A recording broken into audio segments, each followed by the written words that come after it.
ভোলানাথ ঘোষের মূল অভিযোগ যার বিরুদ্ধে সেই আলিম মোল্লা পলাতক। খোঁজ মিলছে না ট্রাক মালিক আব্দুস সামাদ মোল্লারও।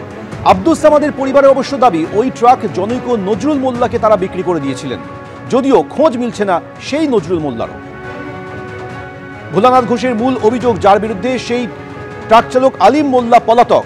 খোঁজ মিলছে না ট্রাক মালিক আব্দুস সামাদ মোল্লারও, কিন্তু আব্দুস সামাদের মোল্লার পরিবারের দাবি করছে যে ওই ট্রাক জনৈক নজরুল মোল্লাকে তারা বিক্রি করে দিয়েছিলেন, কিন্তু সেই নজরুল মোল্লা কোথায় তারও কোনো খোঁজ মিলছে না।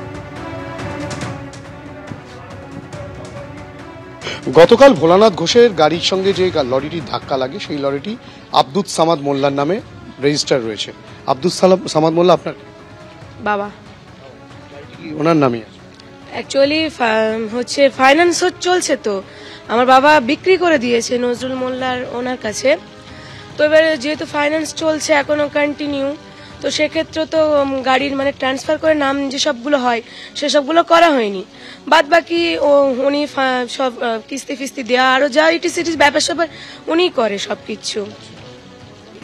মানে তার মানে আপনি বলতে চাইছেন যে নাম পরিবর্তন হয়নি, গাড়ি? হ্যাঁ, গাড়ি বিক্রি হয়ে গেছে। আমার বাবার অনেক গাড়ি ছিল, আমার বাবা অনেক গাড়ি করেছে, একটার পর একটা ওরকম বিক্রি করে দিত। এবার বাবার ইদানিং করে প্রচুর শরীর খারাপ হয়, বাবা ট্যাকেল দিতে পারছে না। সেক্ষেত্রে আমার ভাইও নেই, আমার 3 বোন, আমরা সব বিয়ে হয়ে গেছে, শ্বশুরবাড়ি চলে গেছি।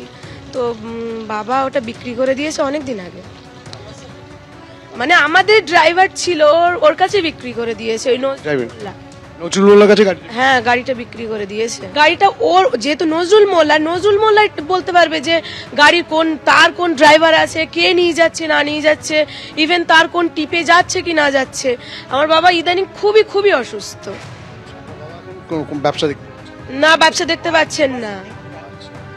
এই বিষয়ে তাহলে আপনারা কিছু বলতে পারছেন না? বলতে পারছি না। এই গাড়িটা বিক্রি তা তো 1-1.5 বছর তো ফুললি হয়ে গেছে। শুধু ভোলানাথ ঘোষ বা তার পরিবারের লোকেরা যে ষড়যন্ত্র বলছেন এমনটা নয়, তার পাশাপাশি বিরোধীরা তারাও কিন্তু এই একই কথা বলছেন। এবার আপনাদের শোনাবো বিরোধী দলনেতা শুভেন্দু অধিকারী, তিনি কি বললেন এই ঘটনা প্রসঙ্গে। ভোলা বাবুকে বলবো আমরা আইনি সাহায্য দেব। সাক্ষীদের কেন্দ্রীয় নিরাপত্তা এবং মামলা অন্য রাজ্যের ট্রান্সফার, এই দুটো খুব এসেন্সিয়াল।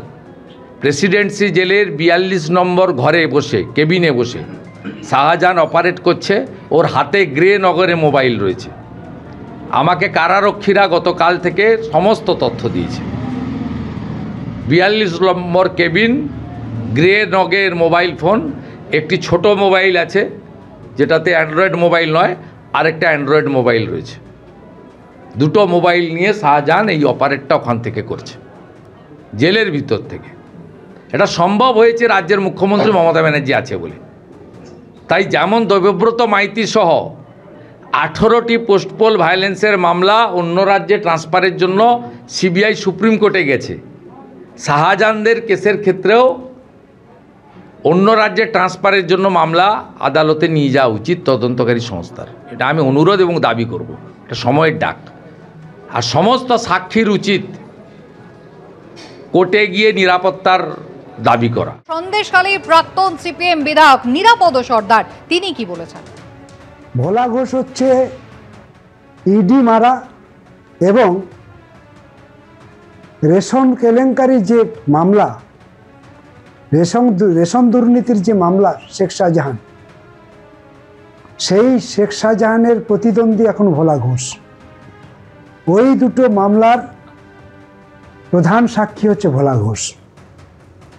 সুতরাং ভোলা ঘোষ যদি সাক্ষী দেয় তাহলে শেখ শাহজাহান কবে জেল থেকে বেরোবে কিংবা তার জামিন হবে, এটা তৃণমূলের কোনো নেতা মন্ত্রীরা বলতে পারছে না।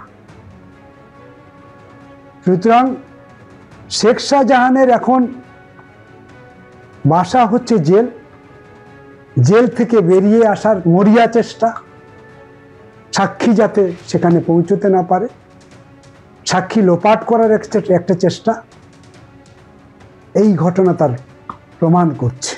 এবিপি আনন্দ, এগিয়ে থাকে, এগিয়ে রাখে।